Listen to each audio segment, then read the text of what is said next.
When you're going to show a guy up and pull off a penalty, you have to be in complete control.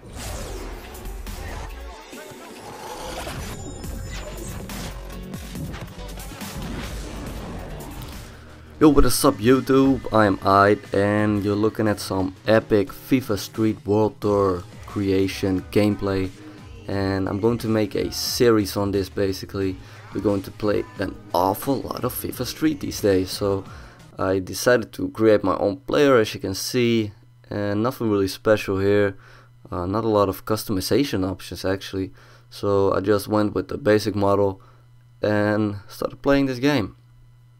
So I remembered playing this game when I was like 8 years old or something. No, wait, I was 10 years, something like that. When did FIFA Street 1 come out? I don't actually remember, but when I was a kid we all used to love this game, and we basically gathered in a group, went to somebody's house, got a bunch of controllers. Everybody brought his own controller with him, and we started up the PlayStation 2. What else in those older times, because PlayStation 2 used to kick ass back in the days, and it still kicks ass actually. It's still, I believe, selling pretty well. But anyways, we just connected our controllers. We went like 2 versus 2, 3 versus 3, started all these tournaments. We were all around the TV, the small SD TVs we had back in those days, and just started playing this game because it was such a great experience to just have all those game breakers and stuff, humiliate your friends by basically pulling off the sickest tricks you've ever seen. And that made me buy this game once again. And actually that's pretty strange, because when you make a decision with your heart and not with your brains, if I thought about it somewhat more, I could have known that this game, this new FIFA Street, could have never been the same like those old ones, because people tend to like realism more these days.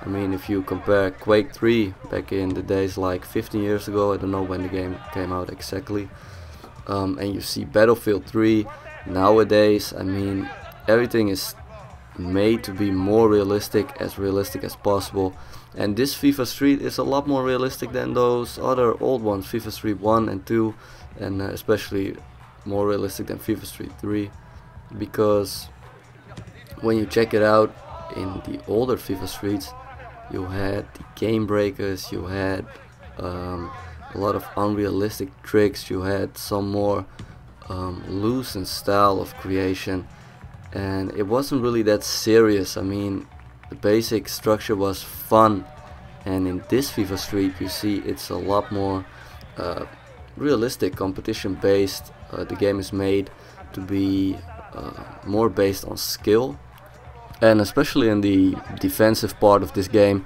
your defense needs to be on point. I mean, your timing needs to be perfect to, or at least sort of like perfect, to really give others trouble and to take the ball, because especially against the computer it's really hard to defend. So, and in FIFA Street you even were able to make a sliding tackle just on the street, on the stone. So in this game that's not possible anymore. So I just want to say this FIFA Street is a lot more realistic. As you can see, the futsal they added in, that's like top point of realism, because in that you have fouls, you have corner kicks and all that stuff. And this street football thing is fun because there are no fouls and a lot of tricks, but it's still based on realism, and that has some good parts because everything looks really smooth, the animations, the tricks itself, it just looks great. I mean, EA did a great job. The people, the street footballers that always help making these FIFA Street games by putting themselves in some crazy motion capture suit and dive into a studio with millions of cameras and basically get recorded for their extraordinary skills and moves. They all did a great job to make this game look as realistic as possible, even more realistic than FIFA 12 if you ask me, animation based. The only thing is there are some problems with the engine, the Impact engine, but yeah, it doesn't really matter that much. It can be a bit frustrating.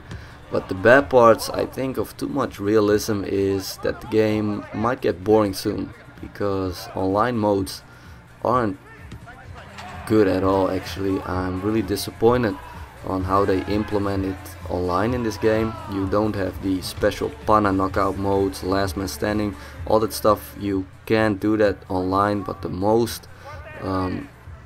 baddest part is actually you can't even use official teams and clubs online. You can only use your own team. In my case, it's the team I have now, the team that pretty much still sucks.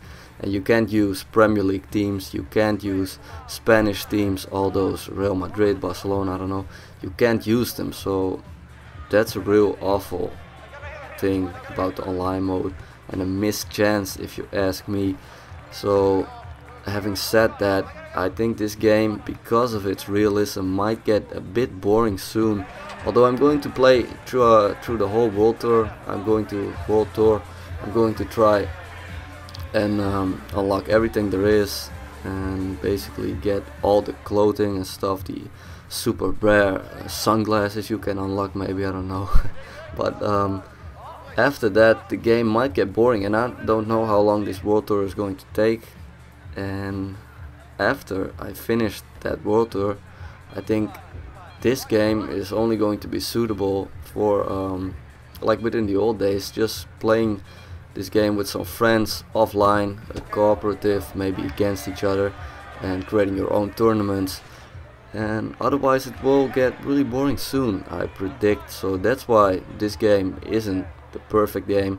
Also, there are some loose ends. You can see at some points in the game it looks unfinished, maybe a bit like the player creation mode. I talked about it at the beginning of this video.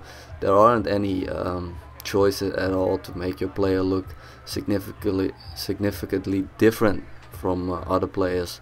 So yeah, that's my opinion on this game. I'm going to record a lot of gameplay live commentaries after this, so please rate, comment, subscribe if you enjoyed this, and I'll see you later.